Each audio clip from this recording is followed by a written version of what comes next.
हैं बुद्ध शासन में यह थूल कोट था।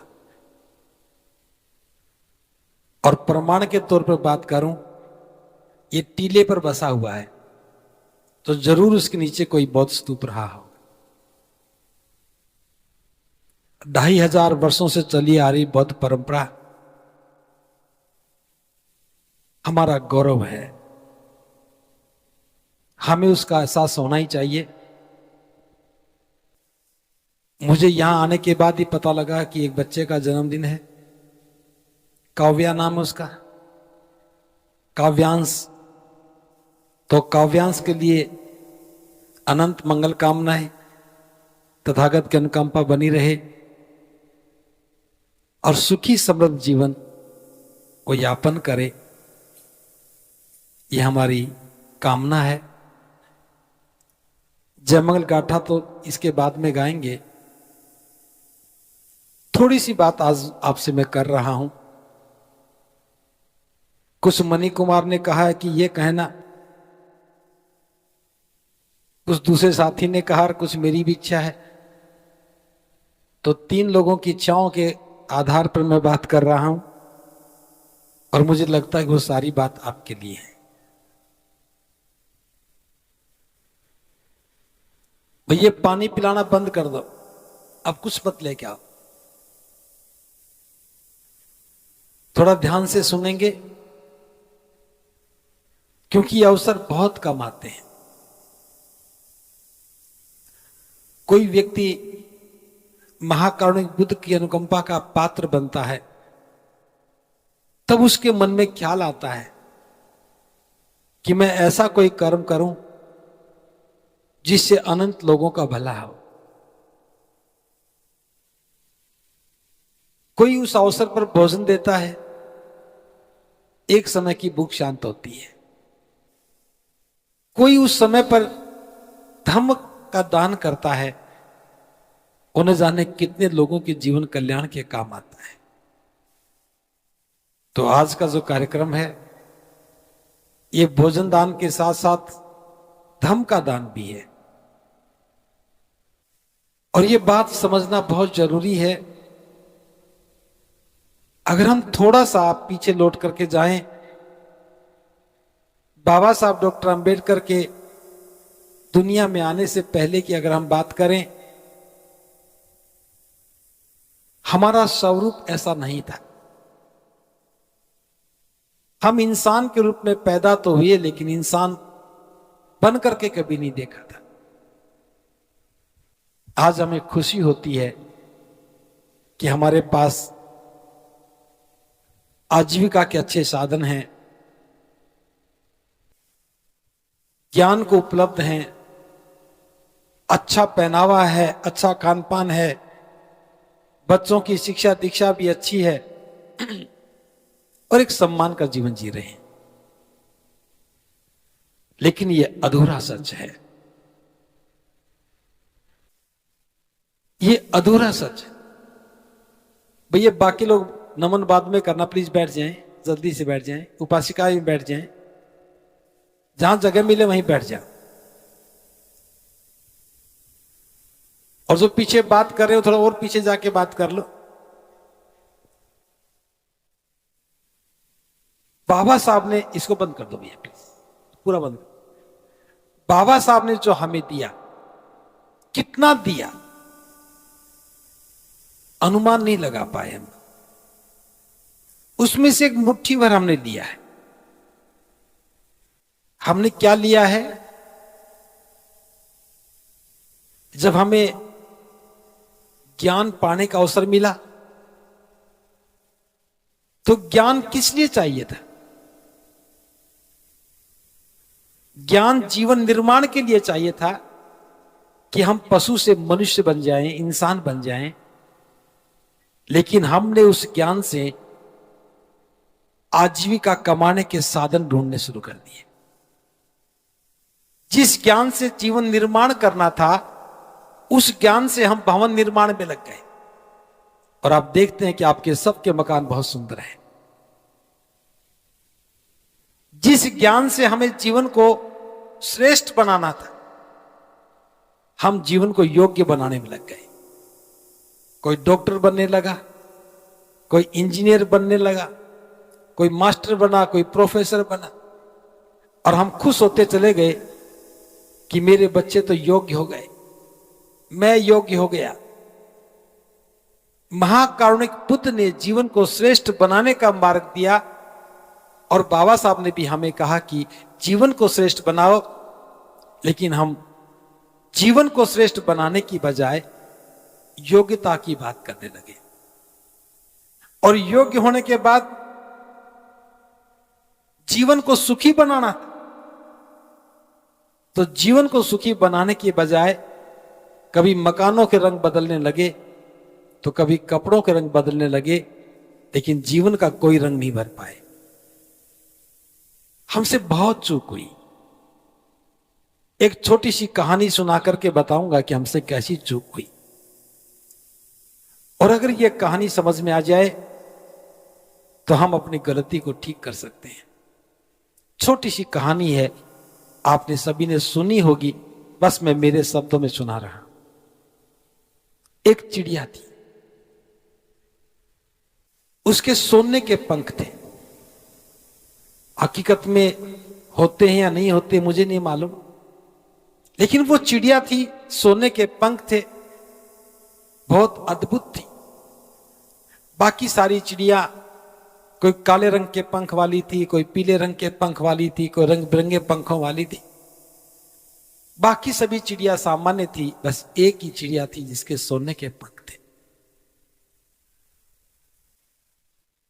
सभी चिड़िया भोजन के लिए दूर तक जाती, लेकिन सोने के पंख वाली अपने पंख को संभाल के रखती, पेड़ से नीचे उतरती, वहीं आसपास कुछ मिलता तो खा लेती, फिर पेड़ पर बैठ जाती। एक ऐसा समय आया, भीषण अकाल पड़ा। जब अकाल पड़ता है तो भोजन की किल्लत सबके लिए हो जाती है। पक्षियों के लिए भी भोजन उपलब्ध नहीं था। बाकी सारे पक्षी दूर दूर तक उड़ के जाने लगे, भोजन की तलाश में निकलते, लौट करके पेट भर के आते, लेकिन वो चिड़िया तो बस उसी पेड़ से नीचे उतरती, आसपास ही भोजन तलाशती। भोजन नहीं मिलता तो भूखी रह जाती।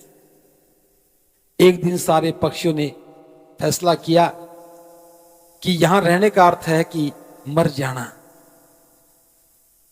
क्यों ना हम किसी दूसरे प्रदेश में जाएं, हाल ना हो। सभी पक्षियों ने फैसला कर लिया। जब चलने का समय आया तो सभी चलने लगे। सोने के पंख वाली चिड़िया ने कहा कि मैं तो नहीं जाऊंगी। सभी चिड़िया कहने लगी तुम नहीं जाओगी तो मर जाओगी, यहां तो अकाल पड़ा है, भोजन की कोई संभावना नहीं है, ये जीवन नष्ट हो जाएगा, हमारे साथ चलो। उस चिड़िया ने कहा भला मैं तुम्हारे साथ कैसे जा सकती हूं, तुम्हारे तो काले पीले पंख हैं, तुम्हारे तो सामान्य पंख हैं, मेरे तो सोने के पंख हैं,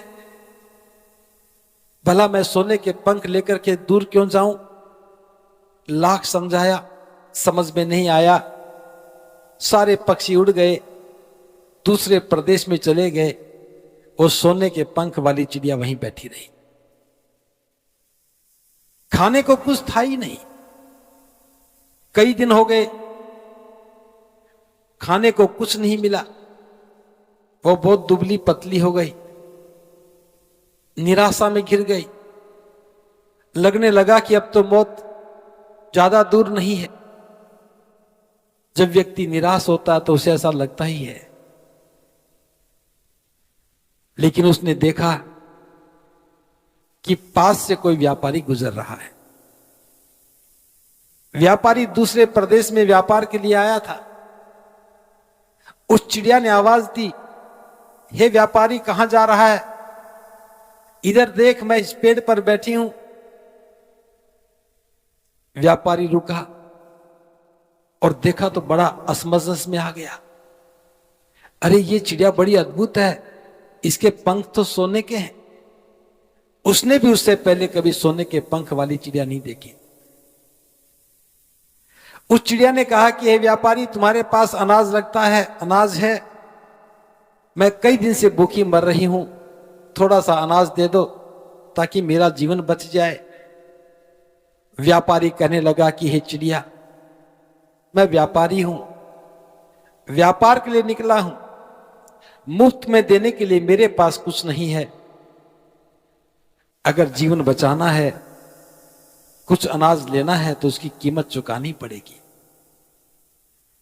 उस चिड़िया ने कहा कि मेरे पास तो चुकाने के लिए कुछ है ही नहीं, भला मैं क्या कीमत चुका सकती हूं। उस व्यापारी ने कहा कि तुम्हारे तो पंख सोने के हैं, बस तुम्हें इतना ही करना है कि एक सोने का पंख निकाल के मुझे दे दो, उसके बदले में मैं तुझे राशन दूंगा और तुम्हारा जीवन बच जाएगा। चिड़िया ने सोचा, मेरे पास तो बहुत सारे पंख हैं, भला एक पंख से क्या फर्क पड़ता है, जीवन बचना चाहिए। उसने एक पंख निकाला, व्यापारी को दे दिया और व्यापारी ने एक मुट्ठी भर के अनाज उसको दे दिया।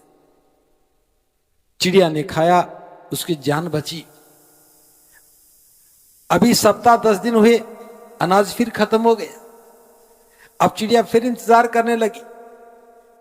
व्यापारी फिर वहां से गुजरा, चिड़िया ने फिर आवाज दी, व्यापारी ने अनाज दिया और एक सोने का पंख ले लिया। अब तो यह सिलसिला बन गया, हर सप्ताह व्यापारी वहां से गुजरता, चिड़िया को एक मुट्ठी अनाज दे देता और एक सोने का पंख दे देता। ऐसा करते करते काफी समय बीत गया। एक एक करके चिड़िया के सारे पंख निकल गए, एक भी पंख नहीं बचा। अनाज खत्म हो गया। चिड़िया को फिर भूख लगी।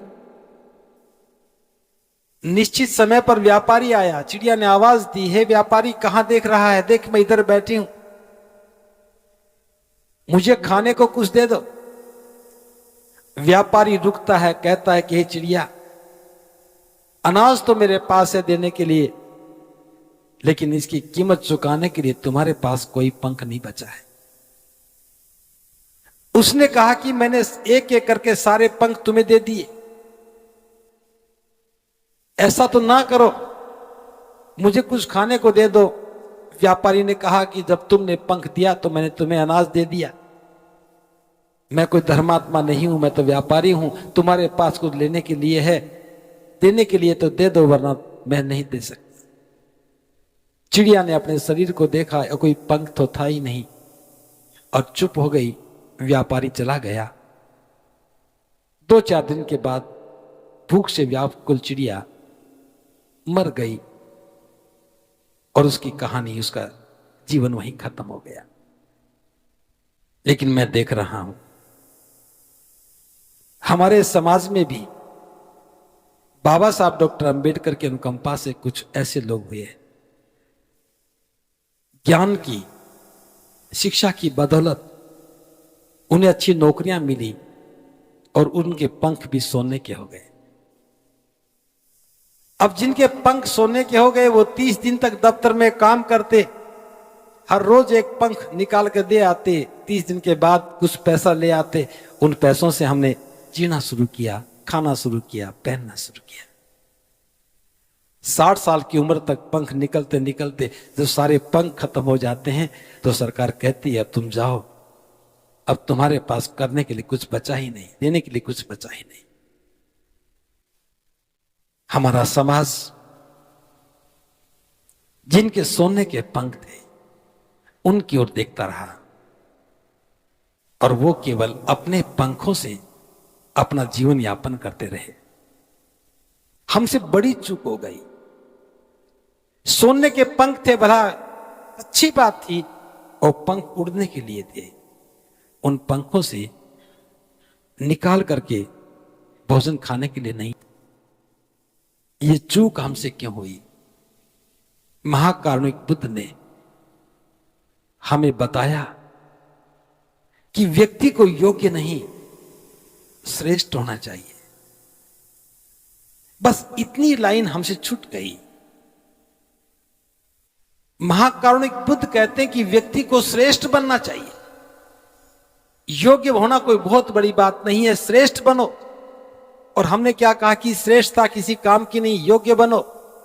क्योंकि योग्यता से तनख्वाह मिलती है, योग्यता से नौकरी मिलती है, योग्यता से धन कमाते हैं, और योग्यता से कमाए हुए धन से हम सुख के साधन खरीद लेते हैं। लेकिन ये सुख के साधन जीवन को सुखी नहीं करते। आपके घर बहुत बड़े बड़े होंगे, अब जहां बैठे हो यहां कोई आपका घर दिखता है, वो घर में जाओगे तब सुख मिलेगा, यहां बैठे हो तो घर का सुख नहीं है।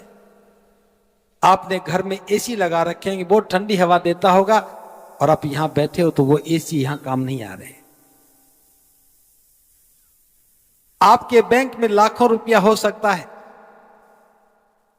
लेकिन जब भूख लगे और खाना ना हो तो आप पैसे नहीं खा सकते। योग्यता हमारा विषय नहीं था, जीवन को श्रेष्ठ बनाना हमारा विषय था। और ये चूक क्यों हो गई? क्योंकि हमने बाबा साहब की आधी बात को सुना और आधी बात को छोड़ दिया। आप देखिए, बाबा साहब दुनिया के सर्वश्रेष्ठ विद्वान थे, अपने समय के सबसे बड़े विद्वान थे। आज भी उनकी विद्वता के सामने को दूसरा विद्वान नजर नहीं आता। उन्होंने अपने जीवन की तमाम समस्याओं का समाधान पा लिया था। बाबा साहब के जीवन में जो भी घटनाएं घटी उन सब का बाबा साहब ने समाधान निकाल लिया था। लेकिन फिर भी वो हमारी समस्याओं को देखते हुए बुद्ध की शरण में गए। हमारी समस्याएं क्या थी? हमारे साथ छुआछूत होती थी, हमारे साथ भेदभाव होता था, हमारे पास ज्ञान पाने के अवसर नहीं थे, हमें कोई इंसान नहीं समझता था, हमारे पास आजीविका का साधन नहीं था, हम राजपाट की बात नहीं कर सकते थे, जुल्म होते थे तो प्रतिकार नहीं कर सकते थे, न्यायालय से न्याय की उम्मीद नहीं कर सकते थे, अज्ञानता में अंधविश्वास में फंसे थे। बाबा साहब जानते थे ज्ञान आने के बाद भी अगर सही मार्ग नहीं मिला तो ये भटक जाएंगे। इनको सही मार्ग कौन देगा? तब बाबा साहब ने बुद्ध को चुना कि बुद्ध से बेहतर कोई मार्गदर्शक नहीं हो सकता। और जब बाबा साहब स्वयं बुद्ध की शरण में गए तब हमें एक उपदेश दिया, आदेश दिया कि मैं धम्म की शरण में इसलिए आया हूं क्योंकि ये धम्म, इसमें कोई ईश्वर नहीं है, इसमें स्वर्ग और नरक नहीं है, इसमें आत्मा नहीं है, इसमें कोई कर्मकांड नहीं है। पहली पसंद यही थी क्योंकि इसमें कोई ईश्वर नहीं है, आत्मा नहीं है, परमात्मा नहीं है, कोई कर्मकांड नहीं है। दूसरा, इस धम्म में समानता है, बंधुता है, भाईचारा है, इसमें करुणा है, यह न्याय पर आधारित है और यह स्वतंत्रता का समर्थक है। अब देखिए, हमारे जीवन में जो अभाव था, हमारी जो समस्याएं थी, सबका समाधान धम्म में था। तो बाबा साहब ने धम्म चुना और हम सब लोग जय भीम के नारे तो खूब लगाते हैं। हवा सिंह जी ने एक गीत में पता नहीं कितनी बार जय भीम के नारे लगाए, लेकिन जय भीम से बुद्ध तक नहीं पहुंचे। हम भाषण बड़े बड़े देते रहे, जयंतियां मनाते रहे, लेकिन बाबा साहब जीवन के अंतिम समय में बुद्ध की शरण में गए, वहां हम चूक गए, कहानी नहीं गए। आप देखिए, बाबा साहब दुनिया के सबसे महान विद्वान थे। उन्होंने जीवन के अंतिम समय में एक निर्णय लिया, बुद्ध की शरण में गए। हम बाबा साहब के अनुयायी क्या बाबा साहब को देख करके बाबा साहब के निर्णय में भागीदार नहीं बनते? अगर हम वास्तव में बाबा साहब के सच्चे अनुयायी होते तो जो बाबा साहब के जीवन का अंतिम निर्णय था, हमारे जीवन का वो पहला निर्णय होता है। हम अपने जीवन की शुरुआत बुद्ध से करें। तो क्या होता? हम बौद्ध बनते तो श्रेष्ठ जीवन की बात करते। मैंने शुरुआत में कहा ना, अगर ये परिवार बुद्ध को मानने वाला नहीं होता तो बच्चे के जन्मदिन पर केक मंगवाता, केक काटता, आपको बुलाता, खाना खिलाते, आप चले जाते, एक समय की भूख शांत होती। आज भले केक कटेगा या नहीं कटेगा नहीं जानता हूं, लेकिन इस धम्म देशना से जीवन का रूपांतरण होता है। क्यों? जब हम धम्म की बात करते हैं, एक छोटे से बच्चे के जन्मदिन पर श्रेष्ठ बनने की बात करते हैं, तो छोटे बच्चों से लेकर के बुजुर्गों तक सबकी समझ में आता है जीवन श्रेष्ठ कब बनता है? जब जीवन के मापदंड होते हैं। और ये 5 मापदंड है।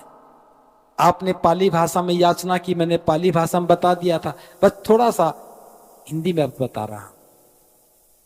मैं प्राणी हिंसा नहीं करूंगा, ऐसी शिक्षा ग्रहण करता। मैं दूसरे की वस्तु की चोरी नहीं करूंगा, ऐसी शिक्षा ग्रहण करता। मैं झूठ नहीं, मैं दुराचार नहीं करूंगा, व्याभिचार नहीं करूंगा, ऐसी शिक्षा ग्रहण करता। मैं झूठ नहीं बोलूंगा, चुगली निंदा नहीं करूंगा, ऐसी शिक्षा ग्रहण करता हूं। और 5वीं बात है, मैं किसी प्रकार का नशा नहीं करूंगा। जो व्यक्ति इन 5 बातों को आचरण में उतार लेता है उसका जीवन श्रेष्ठ हो जाता है। और जो व्यक्ति इन 5 बातों में से किसी एक बात को भी नहीं मानता है तो उसके जीवन में दुख ही दुख आते हैं। इसलिए समझो इस बात को, योग्य होना बड़ी बात नहीं है। एक डॉक्टर है, अच्छा इलाज करता, अच्छा ऑपरेशन करता है, लेकिन वो लोगों को लूटता है, थोड़े से पैसे के काम को ज्यादा पैसे लेता है, वो योग्य तो है, श्रेष्ठ नहीं है। एक व्यक्ति कुश्ती करता है, ओलंपिक में जाके पद जीत लेता है, पदक जीत लेता है, वो योग्य तो है, लेकिन यहां आने के बाद किसी को मारता है, किसी को पीटता है, तो श्रेष्ठ नहीं है। आप समझ रहे हैं?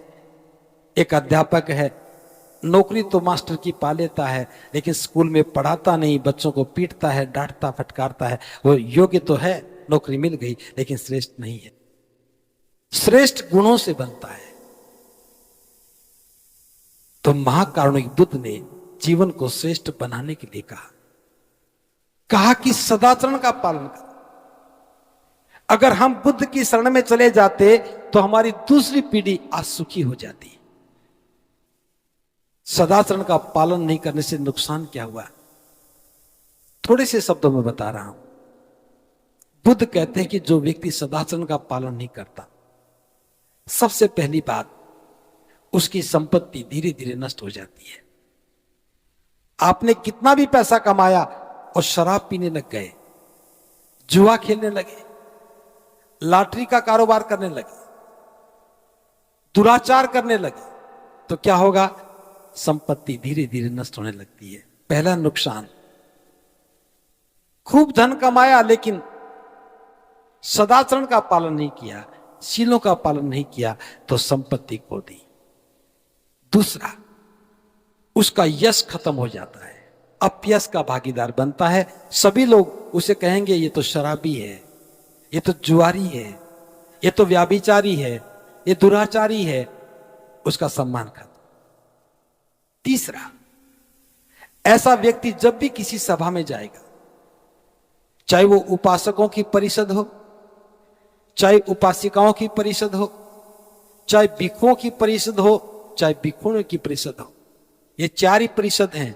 4 संघ बनाए थे तथागत, उपासकों का संघ, उपासिकाओं का संघ, भिक्षुओं का संघ और भिक्षुणियों का संघ। तथागत कहते हैं इन चारों में से किसी भी परिषद में अगर वो व्यक्ति जाता है तो बड़ा लज्जित होता है, उसका मनोबल गिरा रहता है और अपमानित होता है। और चौथी बात, ये तीसरी हानि होगी, और चौथी हानि क्या है? जब वो मृत्यु के नजदीक होता है, उसका मन बेचैन रहता है, उसे अपने किए हुए दुष्कर्म याद आते हैं। कैसे उन्होंने लूट की थी, कैसे उन्होंने रिश्वत ली थी, कैसे किसी को मारा था, कैसे किसी को पीटा था। मन बेचैन होता है और अंतिम सांस आती तब भी तड़फता है कि मैंने कितना गलत किया, अशांत होकर मरता है। ये दुराचारी के, जो सदाचारी नहीं है, उसकी 4 हानियां बताई। पहली हानि, संपत्ति का नुकसान होता है।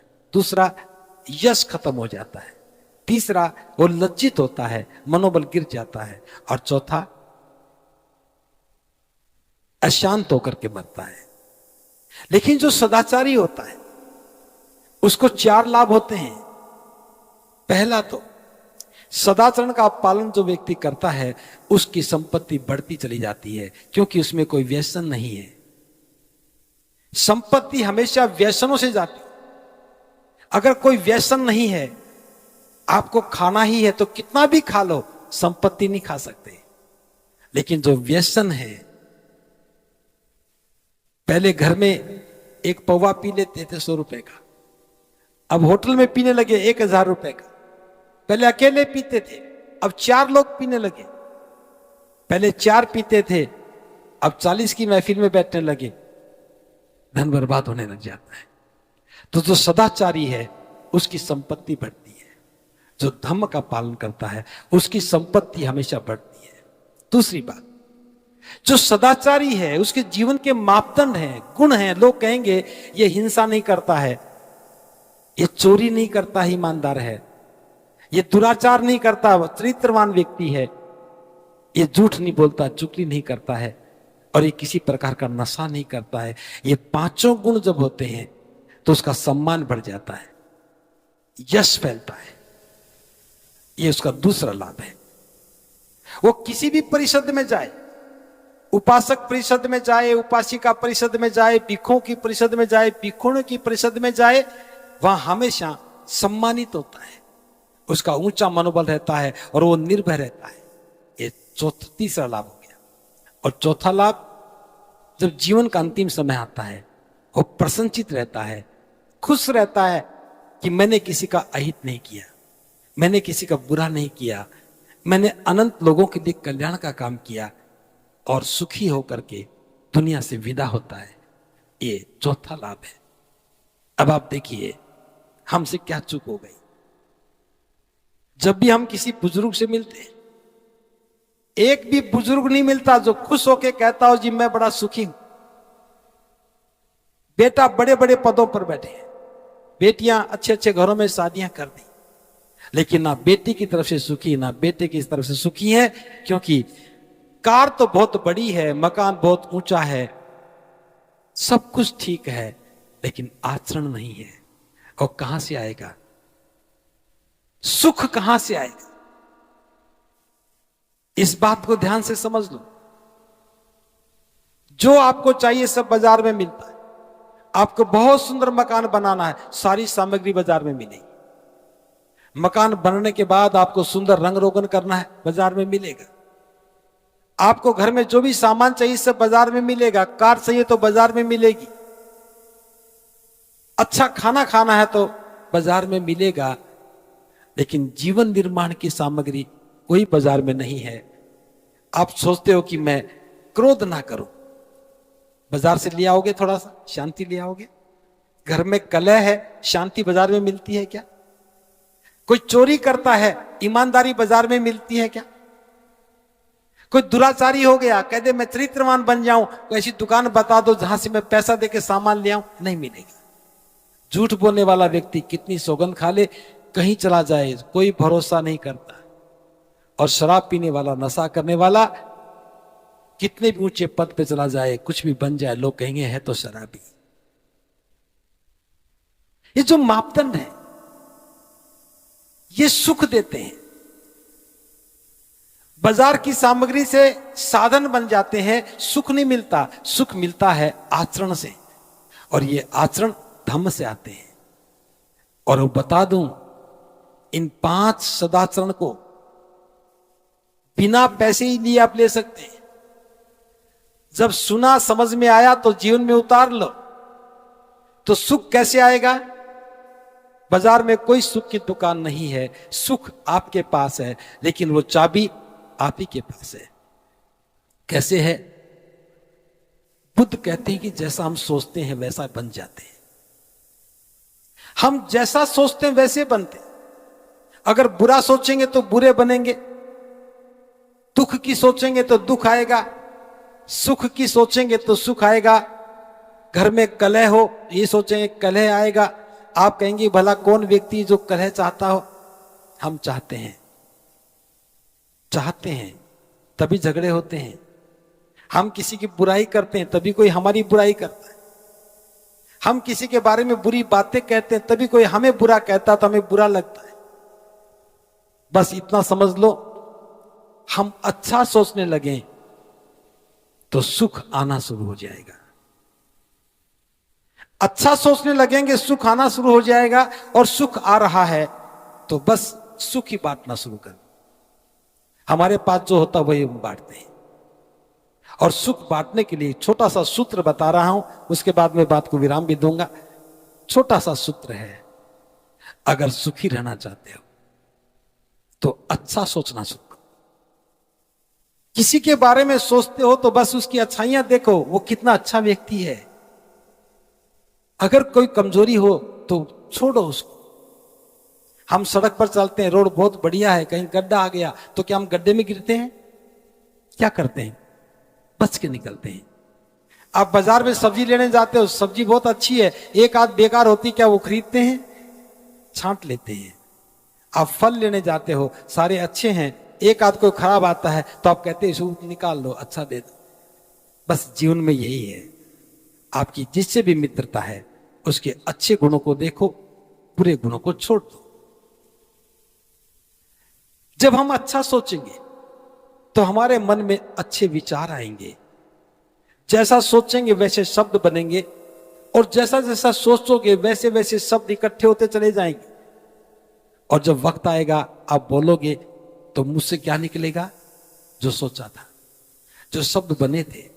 अच्छा सोचा था तो अच्छे शब्द निकले, और अच्छे शब्द निकलते हैं तो उसकी कंडीशन होती है, अच्छे शब्द निकलेंगे तो मन प्रसन्नचित होगा, और मन प्रसन्नचित होगा तो वाणी कैसी होगी? मधुर होगी। और मधुर वाणी सबको अच्छी लगती है। अगर कोई आपसे प्यार से बोले तो अच्छा लगेगा, बुरा लगेगा। और आप किसी से प्यार से बोलते हो तो अच्छा लगेगा। वो क्षण सुख का है या दुख का है। और जब आप मधुरता में बोल रहे हो तो स्वभाव कैसा होगा? अच्छा होगा। और स्वभाव अच्छा है तो व्यवहार कैसा होगा? अच्छा होगा। अब देखिए, तीन चीजें। हमारी वाणी मधुर है, वाणी मधुर है इसलिए स्वभाव भी अच्छा है, और स्वभाव अच्छा है तो व्यवहार भी सुंदर हो गया।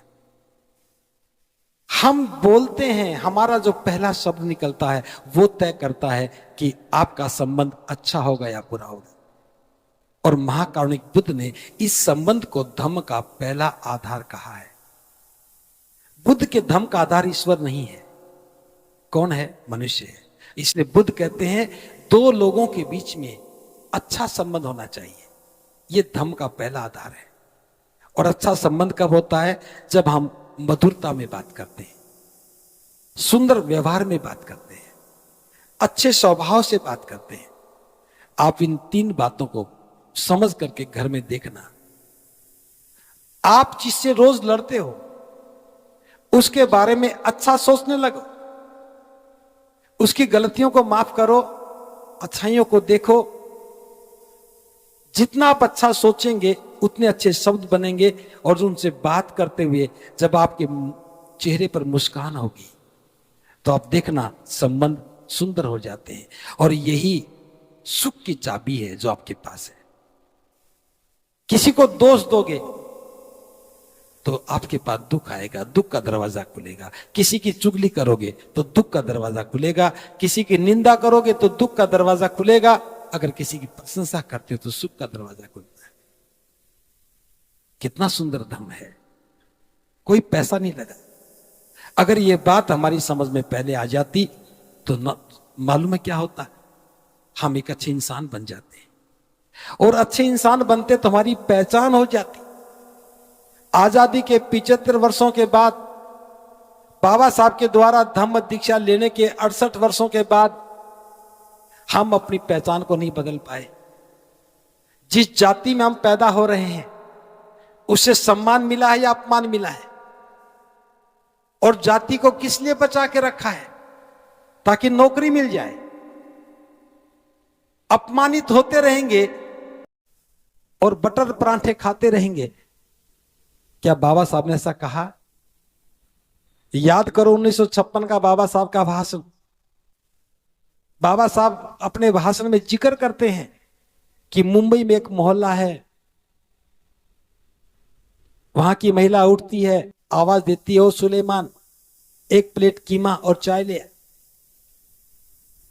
बदनाम मोहल्ला है। बाबा साहब कहते हैं कि वो कीमा और चाय खा पी सकते हैं, लेकिन हम ऐसा नहीं करते।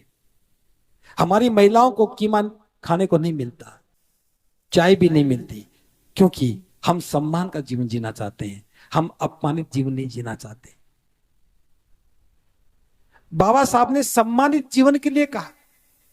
धम्म में आने के बाद हमारा जीवन सम्मानित हो जाता। बस एक ही काम करना था, हम दीक्षा लेते और दीक्षा लेने के बाद घोषणा करते, मैं बौद्ध हूं और जाति से मुक्त हूं। मैं बौद्ध हूं और जाति से मुक्त हूं। हम दो भिक्षु यहां बैठे हैं, हमारी कोई जाति नहीं ढूंढ सकता। ढूंढ सकता है क्या? क्योंकि हम जाति से मुक्त हैं। धम्म भूमि ने पूरे देश में आंदोलन चलाया कि बाबा साहब की अधूरी बात को समझने का परिणाम यह हुआ कि आज भी अपमानित होते। मेरी बात को ध्यान से समझना। आप बहुत अच्छे अधिकारी हैं, बहुत अच्छे कारोबारी हैं, बहुत बड़ी कोठी है, और लड़के की शादी करने के लिए बारात लेकर के आप चले गए किसी ऐसे गांव में। घोड़ी पर बैठने की जिद थी, मूछें भी हवा सिंह जैसी थी। कुछ काम आती है? नहीं आती। एक झटके में घोड़ी से नीचे उतार देते हैं, और नहीं मानो तो लाठियों की मार पड़ती है। अपमान मिला, सम्मान मिला। जाति के कारण अपमानित होते हो, हर रोज होते हो। महिलाओं का शोषण होता है, गांव गांव में जुल्म होता है। आप भले शहर में रहते हो सकता है कि गुड़गांव में रहते बात समझ में ना आए, लेकिन दिल्ली की तरफ देख लो। इस देश में राष्ट्रपति बनना कोई बहुत बड़ी बात नहीं है, लेकिन राष्ट्रपति बनने के बाद भी शुद्धिकरण करवाना पड़ता है। उदाहरण आपके पास है। जाति से अपमान मिला, सम्मान मिला। अपमान मिला, इतनी बात समझनी थी। और जाति को तोड़ना नहीं है। मेरे पास ये फूल है, इसे मैं तोड़ सकता हूं। ये पेन है, इसे भी तोड़ सकता हूं। तोड़ूंगा नहीं। तोड़ सकते हैं ना? कोई वस्तु है, तोड़ी जा सकती है। जाति कैसे तोड़ोगे? दिखती कहीं? जाति टूटती नहीं है। ये पेन है, छोड़ना है, इतना काम करना है। जाति को छोड़ दो। और छोड़ना भी क्या है? अपने मन से छोड़ दो। कोई पूछे कौन हो? मैं बौद्ध हूं। जिस दिन हम बाबा साहब की इस बात को समझ जाएंगे, तो पहले हम दीक्षा लें, और दीक्षा लेने के बाद अपने घर में घोषणा करें, अपने मित्रों को बुलाएं, सगे संबंधियों को बुलाएं, उसे दीक्षा उत्सव का नाम देते हैं। जैसे आज बच्चे का जन्मदिन मना रहे हो, इसी प्रकार अपने घर में दीक्षा उत्सव मनाओ, और सभी सगे संबंधियों के बीच में घोषणा करो कि मैं बौद्ध हूं और जाति से मुक्त हूं। उसके बाद क्या करना है? जो जो जाति से मुक्त हो गए उनका बौद्ध समाज बनाओ। महीने में एक बार, महीने में 2 बार सारे बौद्ध मिलकर के भोजन की व्यवस्था करो। धम्म देशना की बात कर। 1 साल के प्रयास में ही हमारी पहचान बदल जाएगी। लोग कहेंगे सफेद कपड़े वाले सारे बौद्ध हैं। कहेंगे नहीं कहेंगे? जो भी महिला सफेद कपड़े पहने दिखेगी कहेंगे ये बौद्ध हैं। लेकिन आज क्या है? आप जय भीम तो कहते हो, लेकिन सड़क पर चलते हुए आपकी पहचान क्या है? हम बाबा साहब की बात तो करते हैं, महिलाएं आज भी घूंघट में हैं। गुड़गांव की जमीनों की कीमत तो कई हजार गुना बढ़ गए, लेकिन जीवन की कीमत नहीं बदली।